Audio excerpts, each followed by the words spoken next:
میں chief election commissioner Pakistan سے اس بات کا مطالبہ کرتا ہوں بطور پاکستانی شہری بھی اور ایک سیاسی مذہبی کارکن ہونے کے ناطے بھی اس بات کا جائزہ لیا جائے اور ایسے بندے کو ٹرمینیٹ کیا جائے، اس کو فوراً سے پہلے معطل کیا جائے۔ اگر RON 132 یہ بندہ رہا تو میں یہ بات سمجھتا ہوں کہ جو بھی نتائج آئیں گے وہ بالکل پارشل ہوں گے اور بالکل ڈسونیسٹی پر مبنی ہوں گے۔ نحمدہ و نصلی علی رسول الکریم، بسم اللہ الرحمن الرحیم، ان اللہ یامر بالعدل والاحسان۔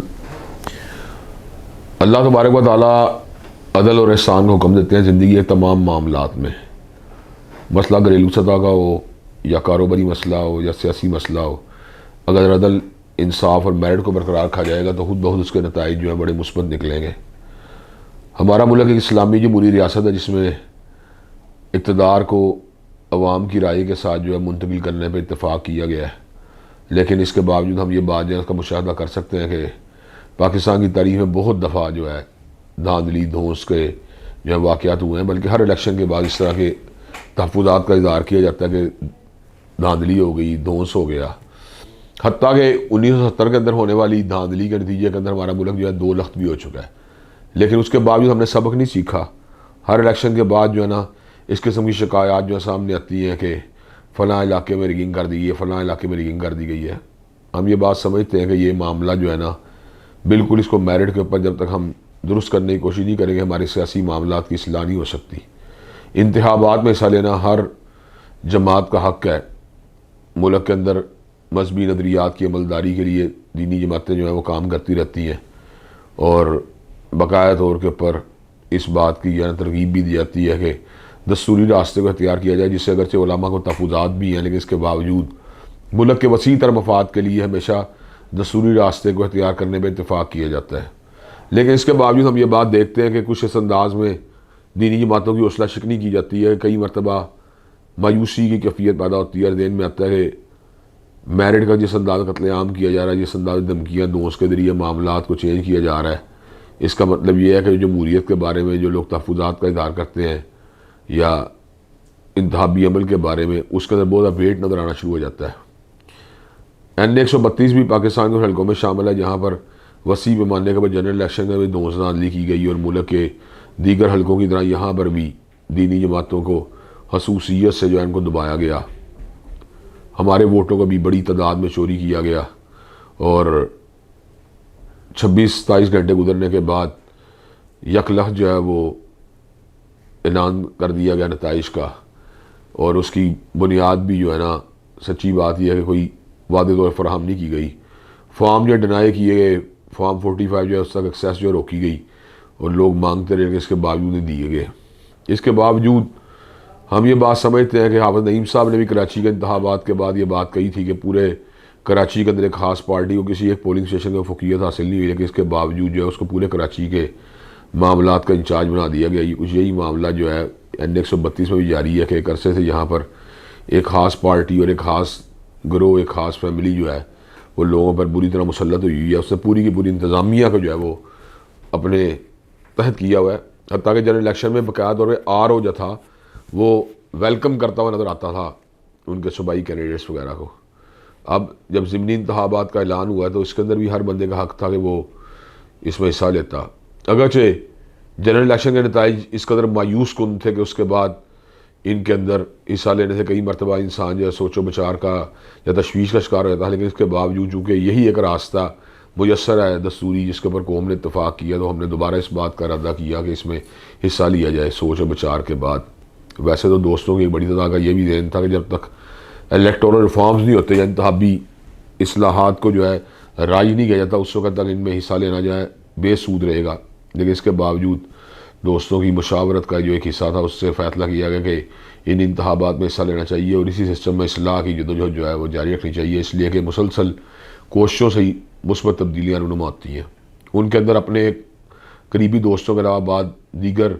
طبقات سے تعلق رکھنے والے دوست بھی شامل ہیں جنہوں نے کہا کہ یہ جدوجہد کا یہی راستہ ہے اور ہم اگر تسلسل کے ساتھ اس میں حصہ لیتے رہیں گے، بات چیت کرتے رہیں گے تو انشاءاللہ اس میں اصلاح کی امید اور امکانات بہت پیدا ہو جائیں گے۔ لیکن یہ دکھ اور تعصب کا مقام ہے کہ 16، 17، 18 جو 3 دن مقرر کیے گئے تھے انتخابی یہ حصہ لینے کے لیے انتخابات میں کاغذات نامزدگی کے لیے، یہی جو 3 ایام جو تھے ان کو مخصوص کیا گیا تھا، تو تیسرے روز میرے وکیل اور میرے 2 ساتھی بھی جو ہیں اس حوالے سے کاغذات جو جمع کرانے کے لیے پہنچے تو باقاعدہ طور پر ان کی حوصلہ شکنی اس انداز میں کی گئی کہ ان کے کاغذات کو انٹرٹین کرنے سے انکار کر دیا گیا. لیکن اس کے 15 یا 20 منٹ کے بعد مدر رشید صاحب جو کہ اس علاقے میں مسلم لیگ کے جو کینڈیڈیٹ ہیں ان کے بیٹے ہیں, ان کے کاغذات جو ہے وہاں پہ انٹرٹین کر لیے گئے. اب اگر ایک قانون جو ہے ہمارے لیے موجود ہے تو اس کو دوسروں کے لیے بھی اس کو اپلائی ہونا چاہیے, لیکن اس کا مطلب باقاعدہ طور پر ٹارگٹ کیا جا رہا ہے اپنے مخالفوں کو یا ان لوگوں کو جن کے نظریات یا جن کے یہ افکار جو ہیں وہ آپ کی سوچ کا مطابقت نہیں رکھتے, یا جو اپوزیشن مائنڈڈ لوگ ہیں انہیں باقاعدہ طور پر کرش کرنے کی جو ہے کوششیں کی جا رہی ہیں. اس کے ساتھ ساتھ پنجاب اسمبلی کے جو اپوزیشن لیڈر ہیں ان کا بھی بیان منظر عام کے اوپر آ گیا کہ ہمارے کینڈیڈیٹس کو جو ہے ان کے کاغذات کو روکا جا رہا ہے. پھر لاہور سے بھی ایک شکایت سننے کو ملی کہ بقایا 1:30 بجے وہاں پہ 1:45 بجے داخل ہوئے, لیکن اس کے باوجود جو ہے ان کے کاغذات کو جو ہے انٹرٹین نہیں کیا گیا. ہم یہ بات سمجھتے ہیں کہ وہاں پہ ریکویسٹ کی گئی, میں نے تمام طبقات کو ڈی آر او سے میں نے رابطہ کیا, ڈی پی او سے میں نے رابطہ کیا, جو مکمل طور پہ ان کے پاس انفارمیشن موجود تھی کون کتنے بجے آتا رہا کون کتنے جاتا رہا. لیکن جب ان سے میں نے اپنے معاملے کو ڈسکس کیا تو انہوں نے کہا یہ میری ڈومین کا معاملہ نہیں ہے. جب ڈی سی او سے بات کی گئی تو انہوں نے کہا جی میں ریکویسٹ کرتا ہوں, اور ریکویسٹ کرنے کے بعد پھر انہوں نے بھی یہی جواب دیا کہ میں اس کو ڈی آر او نہیں. جب ڈی آر او نے رابطہ کیا انہوں نے کہا جی میں ریکویسٹ کرتا ہوں, لیکن واضح طور پہ یہ بات کا میسیج ہمیں دیا گیا کہ وہ ہمارے کاغذات قبول کرنے کے لیے تیار نہیں تھے. ایک بہانہ تھا جو انہوں نے بنانا تھا کہ جی آپ لیٹ پہنچے ہیں, جبکہ 15 منٹ کے بعد ہمارے کاغذات کو جب انہوں نے انٹرٹین نہیں کیا تو اس کے 15 منٹ کے بعد جو ہے نا انہوں نے باقاعدہ طور پہ مدر رشید صاحب کاغذات جو ان کو انٹرٹین کیا ہے. تو میں یہ بات سمجھتا ہوں چیف الیکشن کمشنر کو ان تمام کی تمام جو بے ضابطگی ہیں ان کا جائزہ لینا چاہیے. فارم 45 کے اندر اوور رائٹنگ کے جو ایویڈنسز ہیں وہ سینکڑوں کی تعداد میں موجود ہیں. اب پھر ایک مرتبہ جو ہے انتخابات ہونے کے لیے جا رہے ہیں. N132 میں اگر اس قدر بددیانتی, بےایمانی, جانبداری اور ڈس آنیسٹی اور وہاں پہ سارے کے سارے معاملات کا دور ہوگا تو کس طرح توقع کی جا سکتی ہے وہاں ایماندارانہ الیکشن کا انعقاد ہو سکے گا. میں چیف الیکشن کمشنر پاکستان سے اس بات کا مطالبہ کرتا ہوں بطور پاکستانی شہری بھی اور ایک سیاسی اور مذہبی کارکن ہونے کے ناطے بھی کہ بقایا طور پر اس بات کا جائزہ لیا جائے اور ایسے بندے کو ٹرمینیٹ کیا جائے, اس کو فوراً سے پہلے معطل کیا جائے. اگر آر او N132 یہ بندہ رہا تو میں یہ بات سمجھتا ہوں کہ جو بھی نتائج آئیں گے وہ بالکل پارشل ہوں گے, بالکل جانبدارانہ ہوں گے اور بالکل ڈس آنیسٹی کے اوپر مبنی ہوں گے, اور ان کے اندر کسی بھی قسم کی سچائی اور دیانتداری کی ریفلیکشن موجود نہیں ہوگی. تو میں سمجھتا ہوں فوراً سے پہلے اس معاملے کی جو ہے نا ٹرانسپیرنٹ انکوائری کروائی ہے. وہاں پر CCTV کیمراز موجود تھے, ان کا اس بات کا جائزہ لیا جا سکتا ہے کہ میرے بعد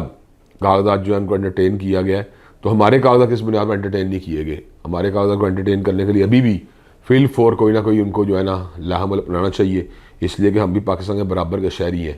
اس انداز سے ڈسکریج نہ کیا جائے کہ سسٹم ہی سے اعتماد جو ہے اٹھ جائے اور جو ہے نا ایک منفی سوچ پورے کے پورے معاشرے میں جس انداز میں جنم لیتی ہے